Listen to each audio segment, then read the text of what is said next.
Okay, and we are live. Wonderful. So, hello, Kerry, Shu. Welcome to the Mindful AI Manifesto, um, um, LinkedIn Live. So, for those watching us live, welcome. For those watching the recording, welcome. So, today we have Kerry as our guest speaker. So, thank you so much for donating your time, Kerry, to talk to us. So I'll start reading Kerry's bio and then we'll engage in a conversation. Let's do it. So, Kerry Chu is a multifaceted engineer with a diverse background and a strong presence of humor and creativity. They have a rich skill set that spans data science, data engineering, machine learning, natural language processing, NLP, and software engineering. They take pride in their technical abilities and an analytical mindset. However, tech is only part of their identity. They also possess a great passion for poetry and philosophy. Fascinating. Currently, they work as a back end engineer at Atlanta. So, I'd like to do a little disclaimer here.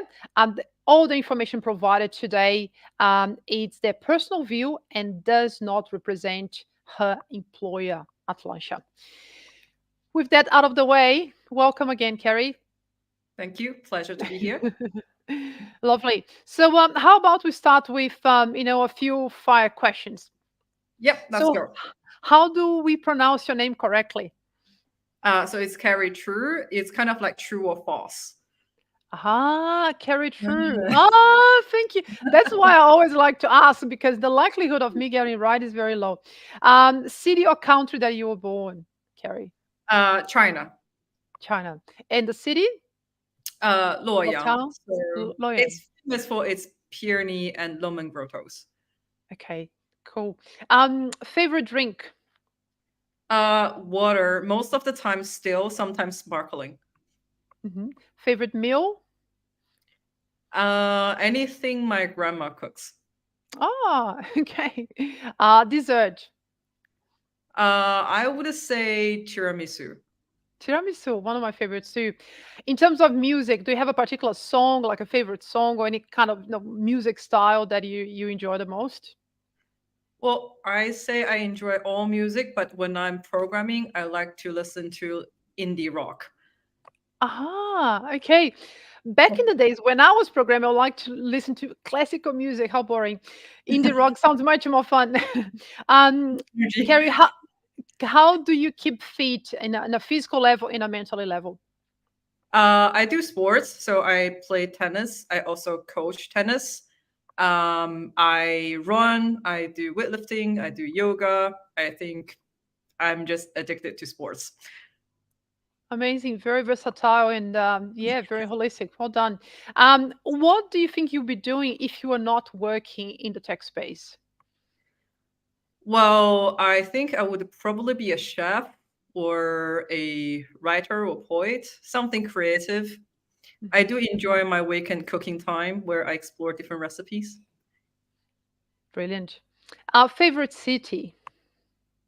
Brisbane, because the city just makes sense. There's logic. Is that what it is? It's very logical. Oh, analytical people. I get you. I get it. Fun fact about you, Carrie, that or something that we cannot find in your LinkedIn profile. What would that be? I used to work as an interpreter and translator between Mandarin and English. Ah, wow, such a vast experience. No coaching and a translator, poet, so many facets. No, so many facets. Um, Wonderful. So let's start with a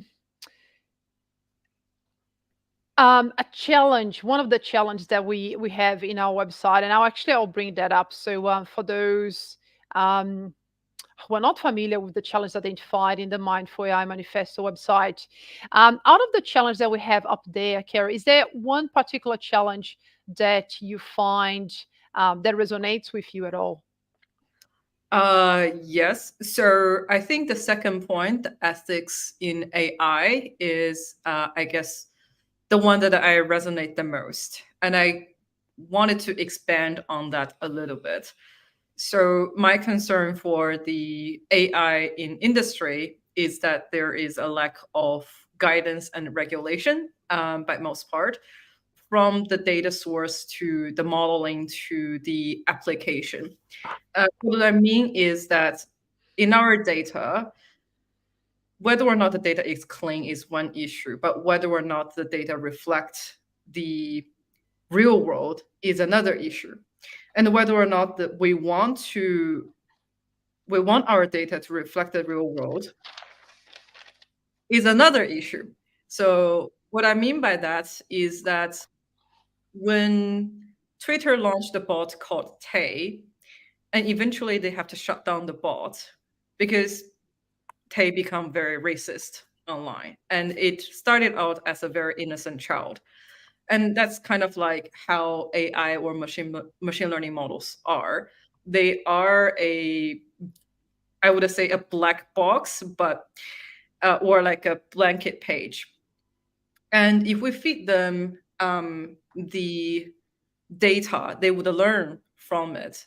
And if Twitter represents like a part of our world, and that's the real data feeding into the bot, and then we need to think about whether or not we would like the models or the bots to learn from those data. And there's no regulation for that. Uh, I don't see a guideline in the industry about how we need to use data sources. And also, the bias in data is more prominent in the, I would say, in the natural language processing part, because we've all known the bias between like the gendered bias in the data, where men are more associated with positive words like resilient, brave, tough, while women are more associated with emotional words or more um, borderlining negative words. And if that's the real world, then I have thoughts about whether or not that's something we wanted to fit into the data, and do we want to clean up the data. I think there needs to be a proper debate and discussion about this, but that's has been on my mind. The privacy in data is has been talked about very often already, so I won't go for that. And the application of machine learning is another concern of me, because if you look at the invention of human history, we have invented, say, the washing machine and the dishwashers and the cleaning bots. That's all nice because that's freed us from the manual labor. But imagine if you have a driverless car, a self-driving car, where it encountered an accident where you need to react very fast.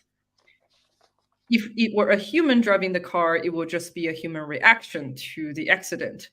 But what if there is a decision to be made? Do you save yourself, or do you push the car to another lane which may danger some other people? Are we offloading the moral questions or the decisions to AI? So I think from the data source to the application, there is a lack of discussion and guidance and regulation for how we're going to train the model and how we're going to apply the model. Is it okay, or is it moral for us to offload some of the decision making or reaction to machines? So that's why I think the second challenge resonates with me the most. Thank you. Thanks, Kerry. Thanks for talking so openly. So many points that you raised there. The last one that you mentioned, the case of the self-driving car and this moral decision, the moral question. What came to my mind was this idea of keeping humans in the loop. We were just talking about before we went live. This idea that I came across in the book from Stuart Russell. So I wonder, and this is not something that we rehearsed or we planned, but I'll put you on the spot if you don't mind. I'm curious if this is something that I imagine, I'm assuming it's something that come across in discussion with your peers, with people that friends that you have from uni or from work or from previous places that you worked with, and I wonder if your concerns of your feeling around it, it's something that you can see is actually across the community, or you have very different views within the community. Because if I look at scientists in the AI space, very broadly speaking, there's a little bit of a divide, right? We have the very optimistic ones, we have the pessimistic ones, and some there in the middle. So what's your whatever comes to mind in general, what are your feelings around what you've been hearing from peers and people in the community? Well, the general pulse from me is that it is a hot take. It definitely divides the group because I think in general, we ourselves have not figured out the answers to those questions Hmm. yet. That's why we have philosophy and we have the debate on the trolley problem. Um, and I'll give you another example of, say, assisted living or, uh, the quality of life versus keep patients to live as long as possible. Now we have the precision medicine using artificial intelligence and machine learning. Should we program the machines in the way of consistently prolong the patient's life, or should we program it into, say, optimize the quality of living even though the patients might live shorter? And I think those moral questions will have a lot of challenges, not in just the moral perspective, but also culture is a huge part of those topics as well. And so I don't think there is an answer to this at this moment. There are going to be debates and arguments on both sides. And until we figure it out, we cannot just wholly offload the responsibility to the machines. I'm with you. With the very limited understanding I have in that space, sounds reasonable. Okay, so any other thoughts, or should I move on to the next question? Anything else that you'd like to share around what we just discussed so far? We can move on to the next question. Yeah. Okay. So let me bring up.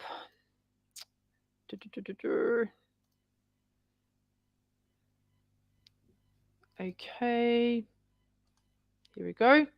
So the next question, Kerry, is around our initiatives. So in our website, we have these 4 initiatives up there, and I'm curious if you had a chance to actually to have a look, and if there is one in particular that you think that could be useful, that could be actually fruitful to invest time and energy on. I think I'm gonna pick two to break the rules, um, because I think two and three are kind of correlated.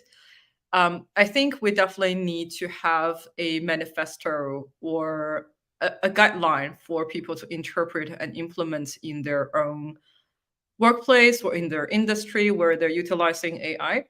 But how we make it happen is through point three, which is to host the forum for people to discuss and generate ideas about how we can make this industry a little bit better. And as we discussed before, there was no, as far as I know, there are like spots of discussions and forums for the AI topic and how we add the humanity to AI. But I don't think I've seen them as organized and structured as this one. And so thank you for doing that. And I definitely think that inviting people to share their point of views, have a forum where people can bring those issues to be discussed and addressed and hopefully agreed upon and formalize a guideline for the industry is very, very beneficial. Wonderful. Thanks, Kerry. And as I've shared with you, the manifesto started really in an organic manner, and those two initiatives is something that we really now invest in time to, number one, start to building these IP, if you like, having conversations with people like yourself, experts in the industry who have a point of view and not afraid of actually sharing what they think. Um, and also getting people together in a room, which we are doing, fingers crossed, in late October in Melbourne. Woo! um, Wonderful. So hopefully can fly down from Brisbane. A good excuse to come and visit us. The next question is a bit of a tricky one. So that's around, as I mentioned before, I teach positive psychology to students at Monash, master students, and Yep. emotional intelligence applied to leadership. It's something that's very dear to my heart. And I'm pretty sure I have a slide. Let me bring that up actually to Hmm. give us some context. So the question is, let me just go back. So this is a map we have of universal human values according to the University of Pennsylvania. They did a research, and they identified that these are the 24 values that are valued across humanity over centuries. Um, and why I'm bringing that up, because somehow is related to the topic of emotional intelligence. So the question is, do you believe, Carrie, based on your experience, your knowledge, that we can teach emotional intelligence to AI using machine learning? You mentioned that, with the bot, from Twitter, we actually had to, put it down because of the data that we were training was actually biased. So I cannot help to think that the same should be able to occur using information around emotional intelligence. But I want to hear your take on this, please. Okay, so another hot take. So I think emotional intelligence, by definition, is the ability to process and manage one's own emotions, to release stress, to regain emotional balance. So, by that definition, I don't think machines would have emotional intelligence unless they are sentient, but that's a different topic. But I do believe that we can teach machines to understand and identify human emotions and maybe teach them to respond in an appropriate manner. And I think there are a lot of applications for machine learning in or like emotion AI already. And I think in China, there were some experiments done in the classroom where there is smart surveillance or smart monitoring students' stress levels or emotions to see if they're happy in the class, if they're stressed in the class. And in the natural language processing, we have moved on from sentiment analysis to emotion detection as well. And there are practices where people utilize emotion detection through either computer vision or natural language processing for, say, advertisement purposes, marketing purposes, or educational purposes. And I do believe that one day we would reach to a place where the movie Her would be a reality, or the movie E.T. would be a reality. So, in short, the movie Her is a movie about a gentleman falling in love with or like intelligent assistant bot. And the movie E.T. is about the parent who lost their child, not lost their child, phrased their child because the child has got terminal illness, and they adopted a robot child which has the same um, aspects in every aspect as human child, um, as their boy or their son. And I do think that that ability or that capability will be achievable in the future. However, a philosophical question for that would be, um, just because a being act, speaks, reacts, expresses as humans doesn't mean that they are. It's kind of like the Turing machine all over again. If the machine can fool a person to fail to distinguish between machine and people, doesn't mean that the machine actually mastered um, human emotions or emotional intelligence. That I cannot answer. Love the reflection and the depth of the reflection, Carrie. Thank you. And thanks for mentioning those two movies. I might look them up and put the notes in the comments later. So you touched on sentient, machines. That's a huge topic. Maybe we can have a take two, Carrie, maybe in a few months and talk just about that. I think that would be very interesting. And Yes, please. I love the fact that you call it out. Yeah, emotional intelligence as such maybe wouldn't be applicable, but you nailed what I was referring. Really is about the human values. Hence, I shared um, that slide before.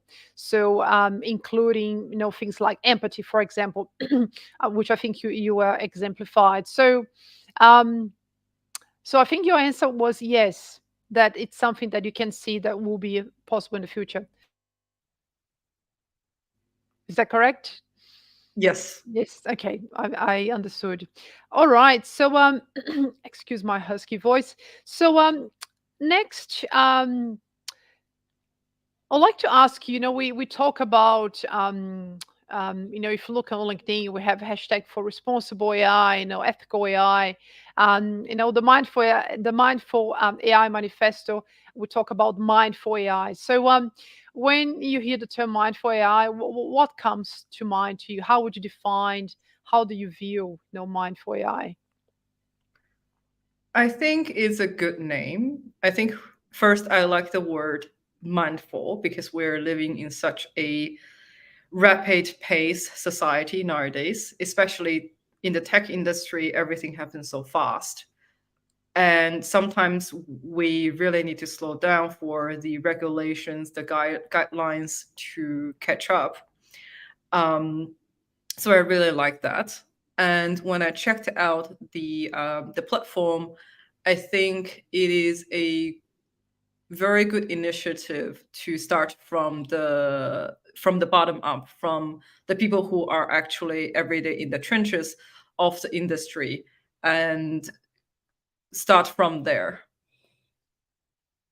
Okay, and that's exactly right. So our movement is really it's a grassroots movement, right? We talk about it. Thanks for actually comments on that, because I have one slide that talks about it. The idea is that the diagram we have here on the screen is the circle of control from Stephen Covey. Some of you might be familiar with, and the idea we try to represent here is that I think many developers, programmers, engineers might feel almost a bit disempowered, right? Because there's so much going on, and what can I do? This is what's happening. Although I have the knowledge, do I have the power to influence really? And that's another factor, another reason why we want to get people together. So you feel that you're not alone and you can connect with like-minded peers. But here we see national regulations or national policies, global frameworks. Now, I think we are far from having countries agree, what is okay, and the migration of code between countries, that's far, far, far away. And then we have, industry players, the big industry players. We have even, maybe a project or a program that you're working on. Here, I would say that's probably a yellow zone. Some of these you might be able to influence and not so much. But the green circle, which I like to call, the circle of control, it's your code, your solution design, the things that you have absolute power.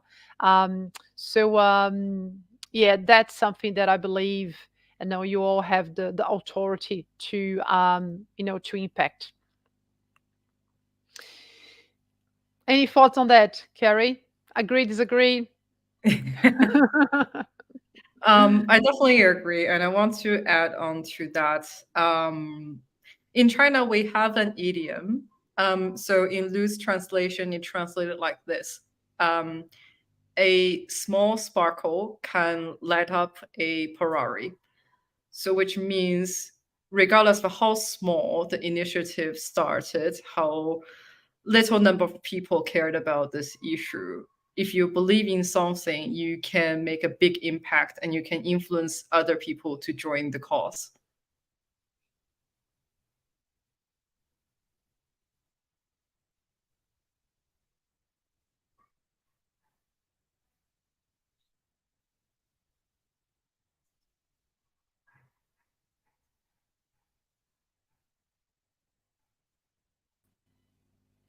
Okay, so that's a perfect segue to the next question, which is why do you think the mindful AI movement is important, Kerry? Why did you accept to have a chat with us and to share your views here? I like how, I guess, authentic it is. I think by the read of the website and chatting to you, I think that is something that you're really passionate about, and I can feel that passion, even just virtually. And I see that it is a well thought after initiative. And I nothing excites me more than join a movement that's starting from the ground up, and it's going to be a tough challenge, I would say. But when I see people like you, people who you interviewed who cared about the AI industry in general, and especially the ethics part in AI, um, that is kind of inspirational for me as well. And I want to join and pull my weight in. Wonderful. So honored. Thanks, Kerry. Before we close, I just wanted to give you the opportunity to, share any thoughts, any final message. You shared so much wisdom there. And I don't know if there is some, perhaps a mantra, a story, or a book that you like to recommend, or podcast, or anything that people that could be watching us could add value to them, or maybe a question, whatever's in mind that you like to use these final minutes before we finish our chat. Sure. Gladly. So I like philosophy, and I especially like Sam Harris' podcast. And he has great episodes in AI and ethics. And also, he is a very good philosopher who argued that free will doesn't exist, which is another interesting topic. Maybe we could discuss another time. But I guess a mantra for myself is that because tech industry is very very rapid, fast, and sometimes we lose ourselves in that fast stream. And in order for myself to, I guess, stay steady and stay patient, and I follow the mantra of um, chop wood, take water, just stick to the basics every day, day in and day out. Put your foot in, put your heart in, and then the result will come. Love it. Love the philosophy. um and Sam Harris, is that Sam Harris from Waking Up? He has, Yes. yeah. Oh, I love Sam Harris. He's a neuroscientist. For those who don't know, Sam Harris is a neuroscience. He's a meditator. And I came across Sam Harris, a former manager that I worked with when I was with Accenture. We had these big debates about spirituality. And Sam Harris, he's a atheist, but he's very spiritual. So I think he Yes. wrote a book about spirituality without God as well. Very, very interesting man. Yeah, beautiful, beautiful mind.